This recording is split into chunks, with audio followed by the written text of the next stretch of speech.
Hello and welcome. I'm Joanna Junak and this is GFN News on GFN.tv. France has become the second European country after Belgium to prohibit the sale of disposable e-cigarettes. The decision follows increasing global concerns over the growing popularity of e-cigarettes and similar devices, which are frequently advertised as a less harmful option than traditional smoking.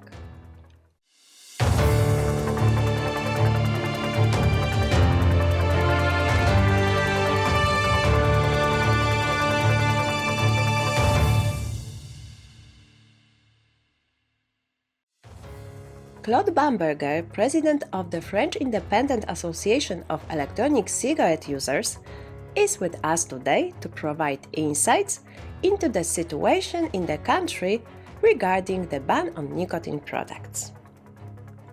Hello, Claude. France has followed Belgium in banning disposable e-cigarettes.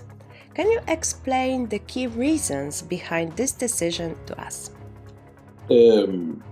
The blunt reasons were originated in moral panic based on a skewed survey on Green MPs trying to show something done and influenced by some NGOs who done the survey.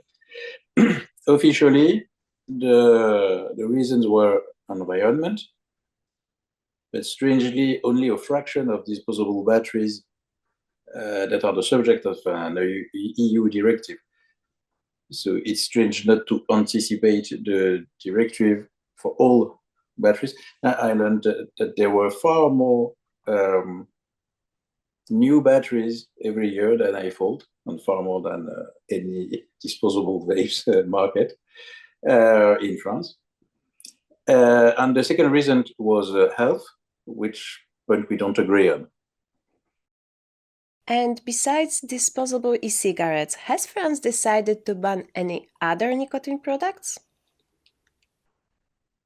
The minister said they want to ban basically all non-pharmaceutical nicotine products, except refillable vapes, of course, and cartridges. But they don't explain how, because it's not an executive decision, and they don't explain what the grounds, except fake news, of course. And it's important to remember that the disposable vape thing, it was a law that was voted years ago, in fact, but we changed assembly and we changed everything. So basically, it just repassed recently, but it's a 2 or 3 years old decision from the legislative part. So we don't really see how, and basically anybody, any seller or provider of those products could prosecute the decision, of course. We don't know if they will.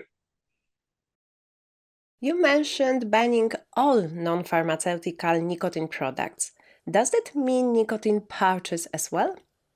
They just listed any non-pharmaceutical nicotine products except vapes, and we already banned snus.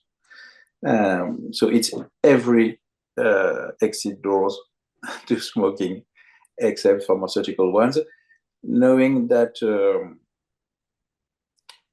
we don't have varenicline anymore because Pfizer decided to shut it down, and we don't have Citizen. So basically, there is only NRTs on psychological help and things like that, but I mean, the most efficient.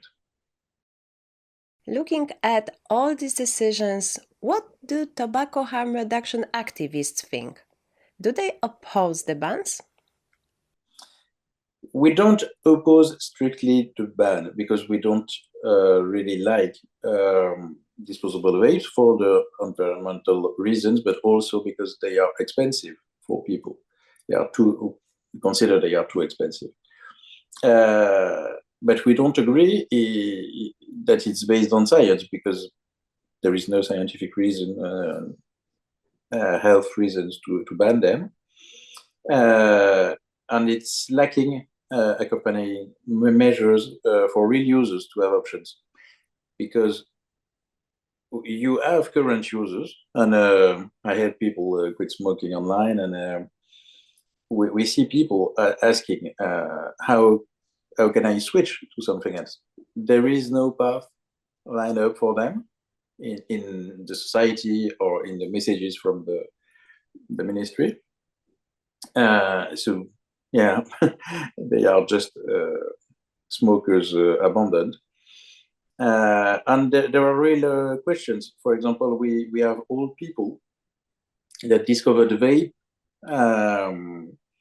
with disposable because they have issues manipulating the refillable products. Some of them go to cartridges, but the issue is the market is the offer on the market is small. So some of them, I think mostly the youngest one, will go to what is already the main products we see, which are already illegal, bigger disposable with more than 2 milliliters, so not regulated ones. So we try to help people find a path, but it's not that easy for all of them. And most of them are older people. Younger people, they can. They have the dexterity to use refillable vapes. But older people, they have issues. And sadly, there is a population nobody talks about. It's the ones that don't vape. And it's closing a door for them to discover vape. What we see in the figures is that mostly people discover, experiment with disposable vapes. Some non-regular users, non-regular smokers, they buy a disposable for a week or two. That begins to be understandable. But regular users, they don't stick with it. It's not economically valuable.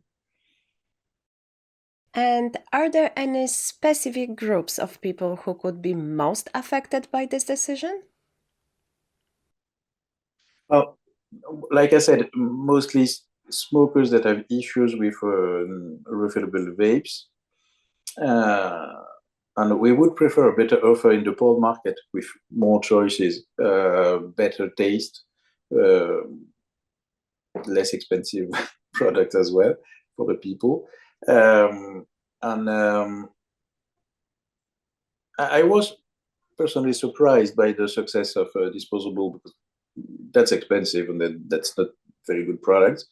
But I think it showed there is a place, there is a market for easy to use vapes for beginners and for a path to other products, of course. But the people that are using that are basically smokers or wannabe smokers. And I prefer wannabe smokers to vape, and smokers to have options to try easy vape and say, oh yeah, that's for me. And I can go through a path to use refillable vapes, and then even other products if they want. Claude, in your opinion, where could these bans lead to? Well, as teen sales are already illegal, as they already buy unregulated vapes, bigger vapes that are less expensive for the use. I think illegal market first, and then smoking. Basically, if you think of a tobacconist in France, must go to tobacconists to buy tobacco. If a tobacconist sell disposable vape to smokers, adult smokers, it risks 100,000 euros. If he sells cigarettes to a minor, it risks 135 euros. Basically, it means something for for the market. So I think illegal market on cigarettes, of course. Okay, and looking at all the decisions being made around Europe, what goals has the European Union set for reducing smoking by 2040? Well, they seem to be well organized to fail. I didn't understand that in the past, that failing is easy in policies. And you can't reproach somebody doing something and then he will say, oh, sorry, I failed. Basically, cutting down already the dosage, more than 20 milligrams, and not acknowledging that this pharmaceutical monopoly is a failure and a voluntary failure from the pharmaceutical industry.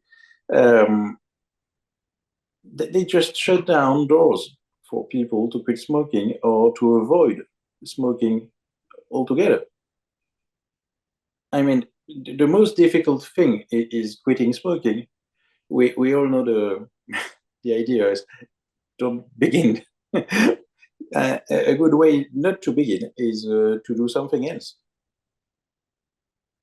People smoke. We see that all over the place. So avoiding all nicotine is a double failure. Thank you, Claude. That's all for today. Tune in next time here on GFN TV or on our podcast. And make sure to check out our social media pages for the latest updates on this year's Global Forum on Nicotine conference.